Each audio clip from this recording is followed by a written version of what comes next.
আমরা সাম্প্রতিক সময়ে দেখতে পাচ্ছি যে সিলেটে যে পাথর লুট হয়েছে, এখানে নতুন নতুন করে পাথর আনা হচ্ছে।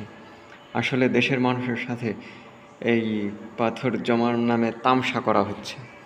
কারণ কি, যখন লুট হলো তখন কেউ দেখলো না এটা তো ঘরের মধ্যে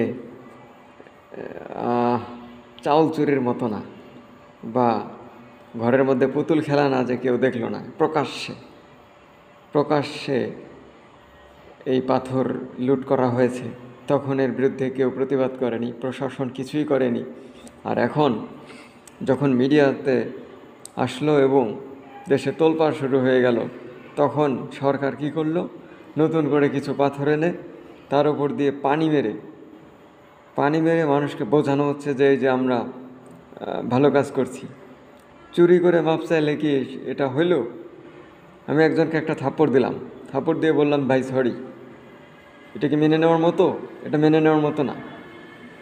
তার কারণ সেই থাপ্পড়ের যে ব্যথাটা, সে ব্যথাকে কখনো উঠবে না তো।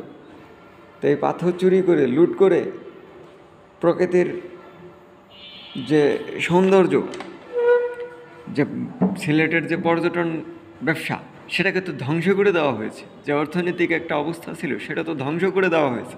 আর এটি দিয়েছে ইউনূস সরকার, একটি ব্যর্থ সরকার, একটি দস্যু সরকার। ষড়যন্ত্রকে পুঁজি করে, ধর্মকে পুঁজি করে তারা ক্ষমতায় এসেছে এবং অভ্যুত্থানের নামে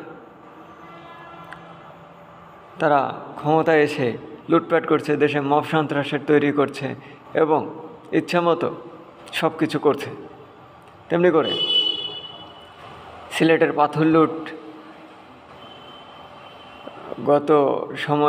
বিগত সময়ের ভালো ভালো ব্যবসায়ীদের কাছে চাঁদা, লুটতরাজ, দেশীয় টেন্ডারবাজি সব কিছু হচ্ছে এই সরকারের আমলে।